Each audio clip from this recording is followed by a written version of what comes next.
lot of people have this notion that law firms are very boring places. What was your first day in court like as a young litigator? It was a horrible day in court. There is a very negative bias I felt at times, especially if you are from these colleges. What's been the most eye-opening difference between law school theory and courtroom reality? How to deal with the unpredictability and slower pace of litigation work? What does a typical workday therefore look like for you? Do you feel NLE students are adequately prepared for a litigating career? Who would you call a good lawyer? Would you call yourself a good lawyer?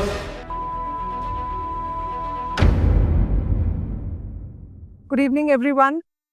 I'm here today with Akash Prasad, who is a litigator at the Lucknow bench of the Allahabad High Court. Akash was a student of Nalsar at Hyderabad. We'll ask him a fun question in the end. But first things first, what drew you into law in the first place? Hi, Surabhi. Good evening. Thank you for having me. So, my journey into law was as a student of literature. I would put it as a very romantic notion. Uh, I actually came across a book when I was a kid, which was called 100 Great Speeches of the World.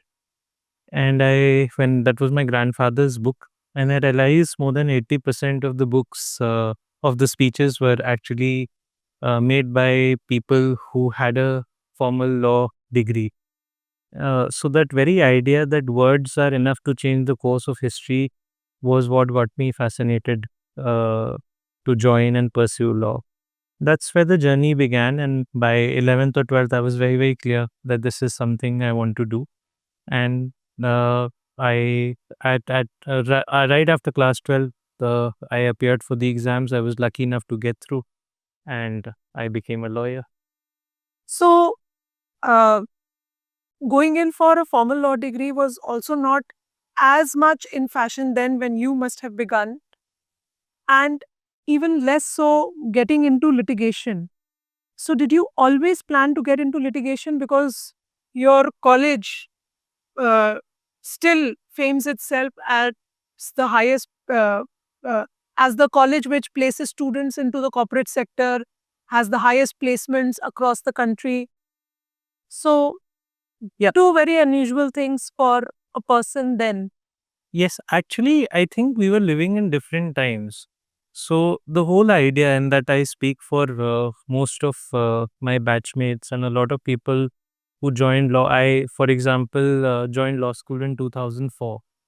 So that's 20 years ago. At that point of time, uh, everybody was fascinated by litigation. And anybody who wanted to do law at some level or the other had a very sort of larger than life idea of, why you want to take up the legal profession. I did not have any idea about the law firms or a corporate career path. I realized that once I got into law school. Uh, so far as taking up law as a conscious career choice, I mean, there's a more amusing story to it. When At that point of time, whenever you would say you wanted to take up law, you would be treated with sympathy, assuming the fact that you didn't get in anywhere else. So yes, it was social suicide at that point of time, but my parents were fairly supportive. They also realized that I'll be very happy doing what I want to do.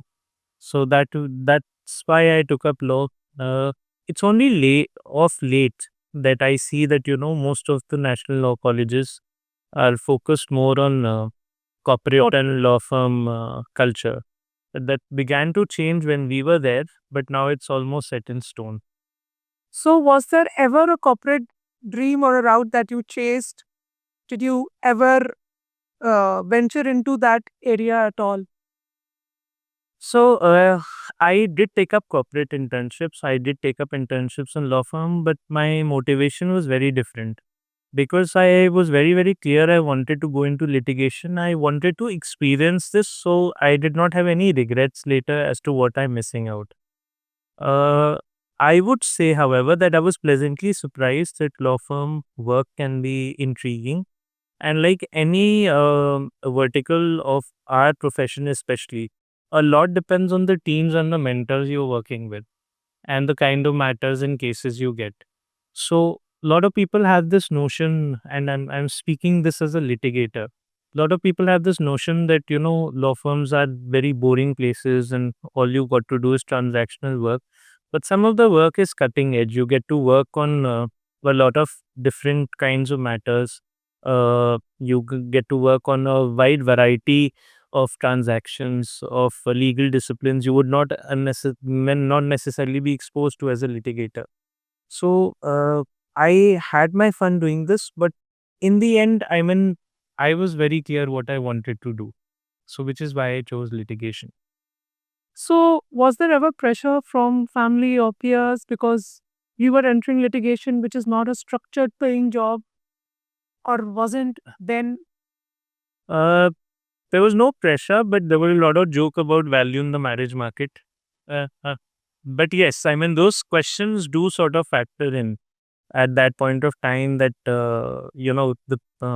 the starting packages are very very attractive. They make you comfortable, but I had one more factor which heavily weighed on me, which was my parents were here, and I was very very clear in my head that I wanted to spend time there. The second thing is also quality of life. These are decisions, or when you take the decision of a pay packet, there are other factors you must also value in terms of the invisibles, in terms of qualitative uh, benefits which you get by staying at home. So keeping that in view, yes, to say that there was definitely some kind of peer pressure, there was definitely thoughts about reconsidering what I wanted to do, but in the end I think I was again very clear that I would be in Lucknow, and the journey has been there since. So, you had also answered my next question, which is, was it difficult to say no to the placement offers and not sit for placement? So, you do have answered my question, but if there is something you want to add to it. So I would want to take this point of time to, especially because uh, there'll be lots of students aspiring to get into law, to understand what exactly is a placement offer and what are your placement prospects when you sit.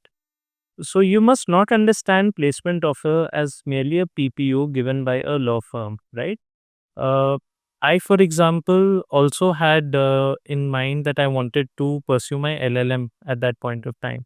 That eventually did not fit into my scheme of things, but I did apply for LLMs, got cleared through some of them as well. But that is one aspect of placement. Litigation, you must also see as a placement if that fits in your plans by securing pupillage at a good seniors chamber. So that is also some aspect of placement you must view. You must simply not see a law firm offering you a job. So that ways I went into the process. I got a couple of offers from law firms, from corporates, from other bodies. But I also got a few attractive offers from seniors, and it was a difficult task choosing at that point of time whether I want to be in Delhi, whether I want to be in Lucknow, whether at that point of time the foreign law firms had begun to come, whether I want to be placed in London. So at that time, I was, again, as I was telling you earlier, I was thinking very, very deeply about this, about my life choices, my career choices. So that's how Lucknow happened. Yeah, so you walked right into my next question, which is, how did you go about finding your first mentor or senior to work with under? And I'm being a good lawyer, anticipating and answering questions before you are asking them. Purely by accident, as I feel all great things in life and most important things in life which happen. I was interning with the Advocate General's office in Lucknow. And the Advocate General's office is a very interesting place because you have a lot of Dickensian characters coming in and going as. And at that point of time, it's also a political office as much as it's a legal office. So I was finding it very hard trying to work. There was virtually no work, and uh, there was one or two people who were actually working, and my senior happened to be one of those people, who was working, whom with you could have a sane and intelligent conversation with. So that's how it began. I think you've already interviewed Mr. Mathur before. And then, of course, he was a very strong influence in terms of my choices. I discussed my career options with him, and he also encouraged me to take up litigation. And the day I came back from Hyderabad. The next day, I just went to say hello as a courtesy sake, you know, looking forward for a month's relaxation or 2 months relaxation. To my surprise, he said that, litigators have a very long and hard journey to go. So I better show up in his office the same evening. And that's how my journey with my senior began. So, what was your first day in court like as a young litigator, especially in Uttar Pradesh at a very, very busy bench and from an LU, because an LUs are still sometimes treated as elite places, especially Bangalore and Hyderabad. So answer that question in two parts. The answer to the first part is that it was a horrible day in court. I did all the mistakes one could do as a junior. I had over prepared for my brief, and that had made me a little nervous in terms of my arguments. Uh, I went through my arguments very fast, so fast that in fact the judge could not understand, and he had to pass over the matter. And then, of course, my senior guided me how to approach the matter. But that's how my first event, and it was what I feel our career is, a lifetime of learning. Uh, so far as the second part of the question is concerned, coming from Nalsar or Bangalore, there is a very negative bias I felt at times, especially if you are from these colleges, because uh, again, the assumption is that you probably join a corporate job, and B, any bar is always going to be dominated by the local law school. So if I were, let's say, practicing in Bombay, the law schools there, especially GLC, would be dominant. And if you are in Delhi, you will find a lot of colleagues from Delhi University. Okay. Yeah. So to some days, on some days, you are an outsider, but you also bring advantages to the table. You had a different kind of training. You have had a different kind of exposure, and by exposure or training, I don't mean that you're in any way better off than any of the national law schools, but the peer groups in these schools are so good, and you work with such a group of smart people, competitive people, that you are able to bring a lot to the table when you come here. So, what's been the most eye opening difference between law school theory and courtroom reality? So the first thing which you have to do is you have to unlearn everything, whatever you learned in law school. Law school is by its own definition, it's a school, right? So you're taught the content of law. To see things how they work in animation is very, very different. How you prepare a case, you may spend hours preparing a matter, and next day in court, it turns out very, very differently. One thing I felt in terms of how law schools didn't prepare me, even theoretically, was the emphasis on procedural laws. That is something which I feel law school should spend a little more time in. And it was also interesting here to see how law is actually put into operation. So, if you are to, let's say, go to the trial court or to the high court, you will always find both these institutions to be very, very different, right? Our court does not have original jurisdiction. So I would find that when I started practice, the civil court and the Lucknow bench were just next to each other. But there were two different worlds. The lawyers, the people, the clients, the atmosphere was very, very different. But it was great fun, switching shoes from here to there, and changing the way you are arguing, changing what you are arguing. The same matter when argued there, and then when when it goes in appeal and when it's argued in the high court, it was very different. So it was a great learning experience at that time. And of course, litigation is something that you have picked up by choice.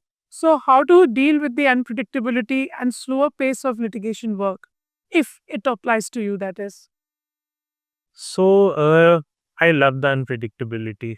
Uh, you know, if you've been into debating, you understand the rejoinder is always more fun than your speech. So the unpredictability is what brings the fun to this profession, and it challenges you in ways you cannot imagine. Uh, however, in order to deal with that unpredictability, you have to come prepared. Yeah. Right. So it's not slow. I would definitely not say it's slow. You have to spend a lot of time of preparation for those 5 or 10 minutes of argument. So it's definitely not slow. I don't find it slow. Uh, there is always something happening in your matter. So, what does a typical work day therefore look like for you? Since you know you have busted the myth that litigation is a slow process or it has a slower pace. So typically, a day for us begins by sort of, always waking up late because lawyers are night owls. Most of the lawyers I know are night owls. There are some conscientious type who wake up early and prepare, but as any self-respecting lawyer would tell you, nobody keeps company with them. Uh, so yeah, we're always getting up a little late and rushing off to court. Once you're in court and you're done with your day's work, you come back, you relax a little, and then you sort of prepare. What I want to speak about how you view the life of a lawyer is not in terms of 9 to 5 jobs or 5 days a week jobs. So you'd be working for 15 days non-stop. You won't be going home. You'll be barely taking a shower. You'll be missing your meals, and you're going to live that brief out, or you're going to live that time of a chocker block of work. And 15 day, when the day is light, you'll just take that day off. So our days are very unpredictable because emergencies don't time themselves. Clients walk in at late hours. Pretty much like a doctor's work, It's quite like it. Quite like it. but a few feast on others' misery. Absolutely. Absolutely. I mean, I say with no delight, but yes, the analogy is correct. So we don't have control over our own time. We also won't have control over a lot of things, like when the matter is going to be taken up, before which bench it will go, whether it's going to be a more favorably disposed judge to the issue or somebody who has very, very defined views to that. So it takes, a lot of the action happens one day before. And since it happens one day before, long hours are inevitable in a litigator's life. So, I know you first started working under a senior. You discussed the senior under whom you chose to practice. And now I also know that you have set up your own office, your own chamber. So, what was that milestone like? Because I think it's a very big milestone in the life of a lawyer or a young lawyer, especially. So, And you had juniors under you. Many of them are possible students. so for me, it was a very interesting journey. So I was there, as I was telling you, I was not very, very decided about doing an LLM or not doing an LLM. Uh, I mean, in fact, that's when my association with you and Satyam began, when we sort of did it also into the possibility of, taking classes and teaching students.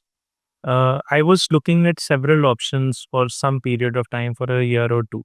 And then I decided if I eventually want to litigate, I really need to sort of, take a call at some point of time in my life. So I was there with my senior for 4 years. uh, you can never learn enough and you'll never be prepared to start on your own.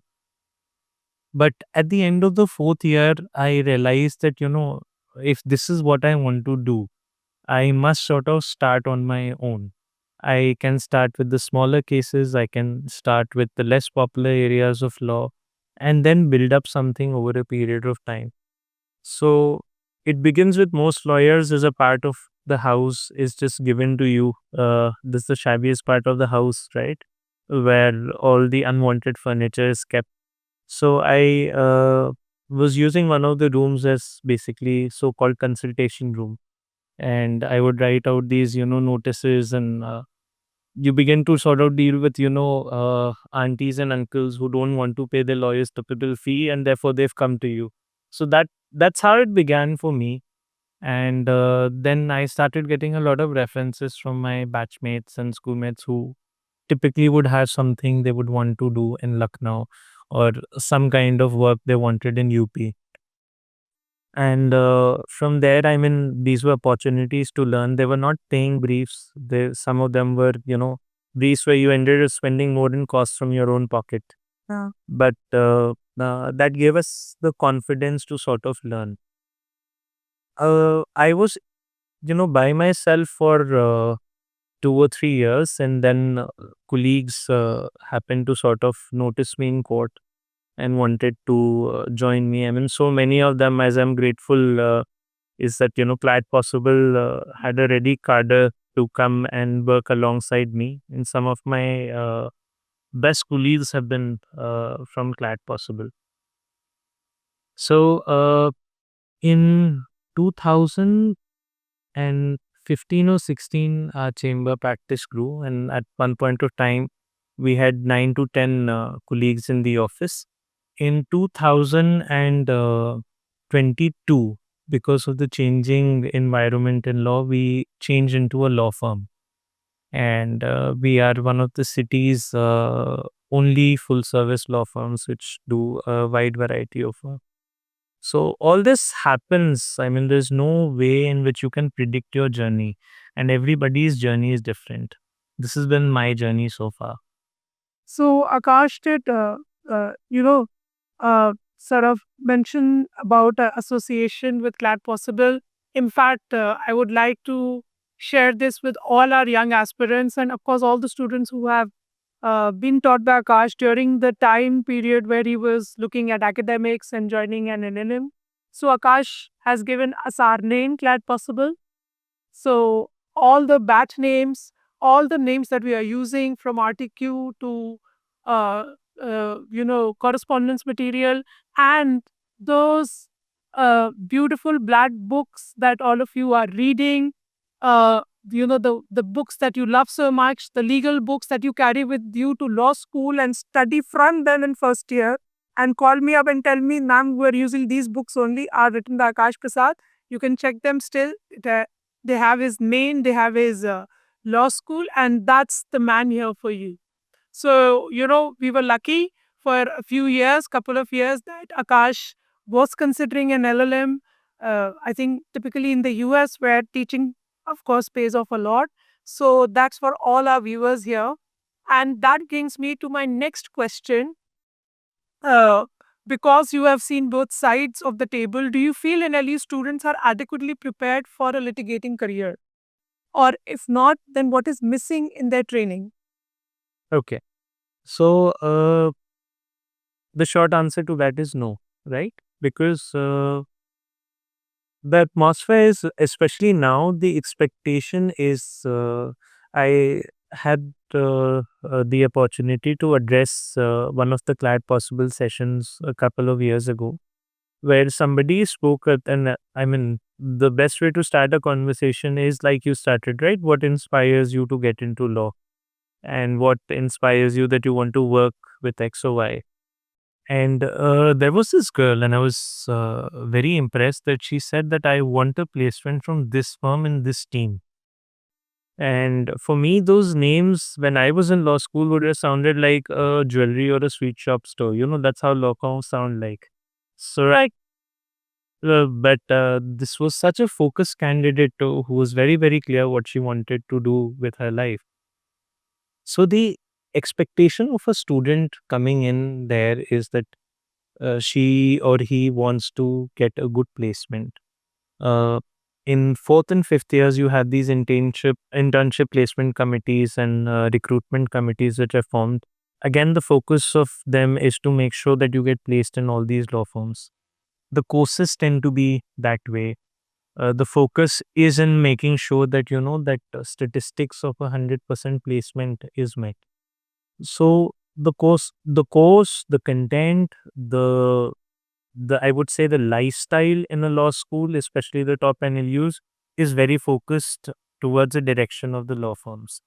So that especially brings out a great deficit in importance attached to procedural laws And the rough and tumble of courts. and the rough and tumble of courts. And irrespective of whichever stream of law I am, being a litigator, I believe that, each area of law is worth exploring, whether it's a law firm, whether it's a corporate. I do not overly endorse litigation to anybody if this is something you don't want to do.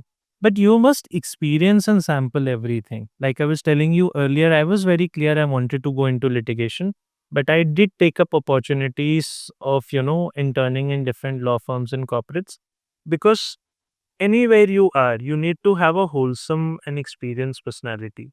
If you're working in a law firm and you're preparing a case or you're working on a transaction, let's say you're preparing a contract, sooner or later that contract will come to be litigated upon, right? There'll be a fight. So you must have that perspective in while drafting the contract. Similarly, while you're litigating, you need to understand the drafter's intent, right?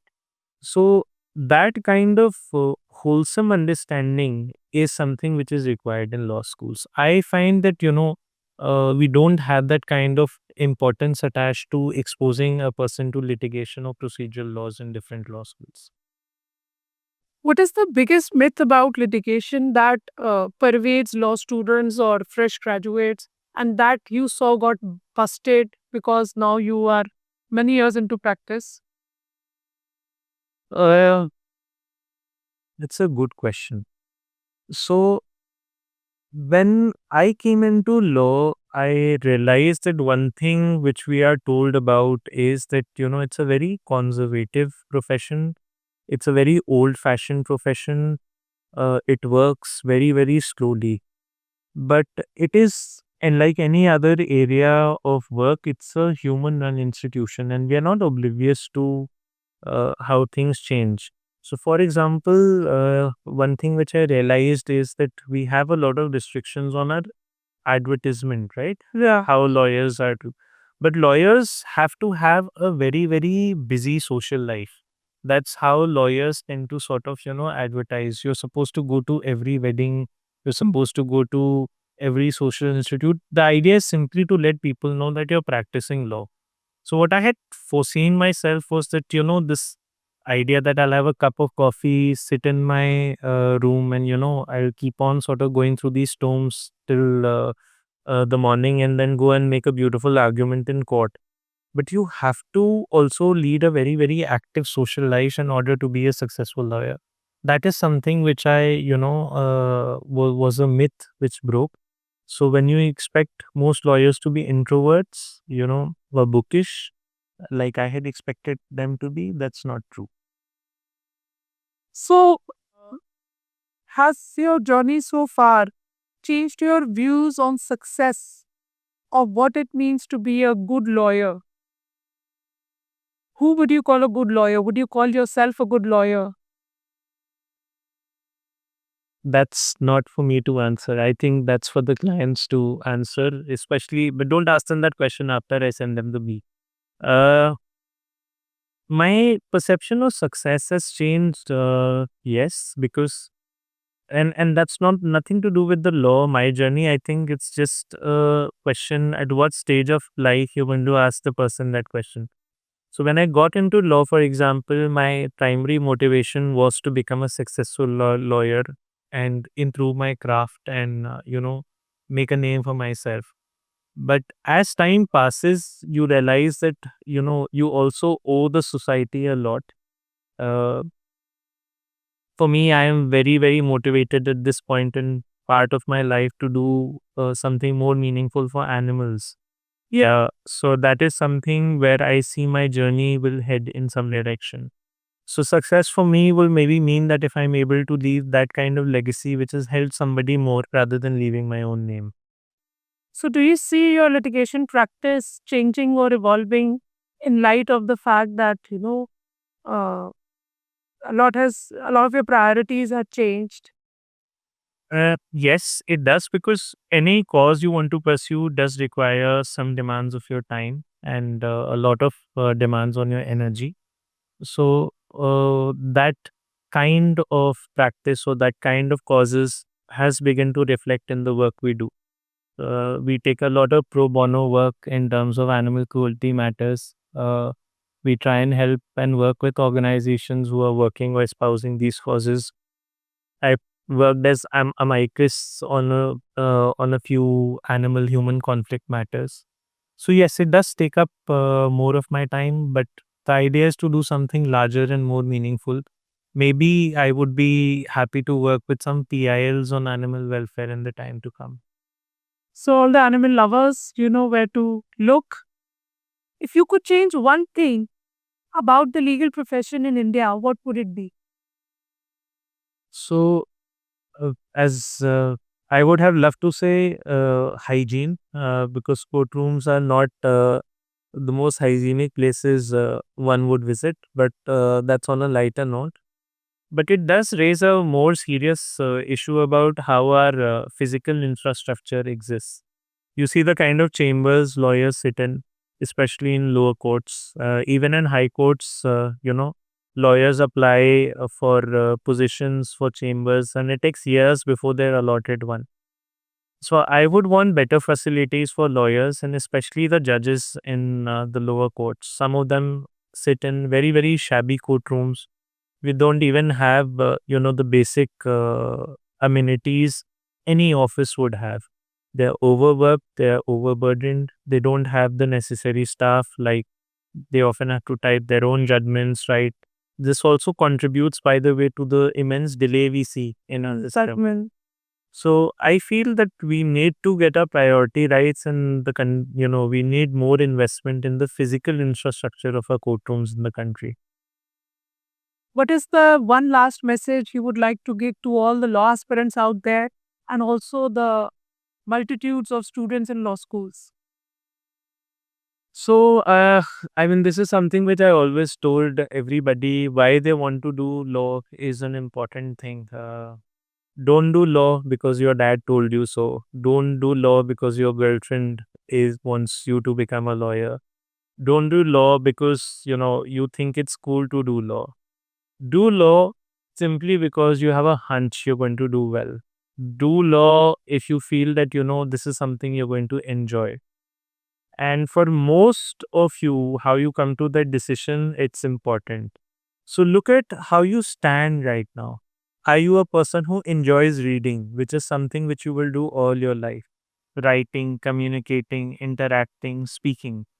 If the answer to any of these questions is yes, then maybe law is a career which you can think about. All of you are so smart. I mean, the kids today are much more smarter than I would probably be 20 years from now. So I'm quite sure you will do well in whichever profession you're choosing. But if law is something you choose, then it must be your choice. That is the only thing I have to tell the students. So, we hope to see you back in the possible classrooms. The baby whose name you gave. And I hope that all our lovely students benefit from this podcast and get to see more of you in the classroom, online or offline. Thank you so much for sparing time today. I know a lawyer's time is a lot of money, but I'm sure he'll work towards a good cause. So you're saying I'm not going to be paid for this? Okay. Thank you. Thank you for having me.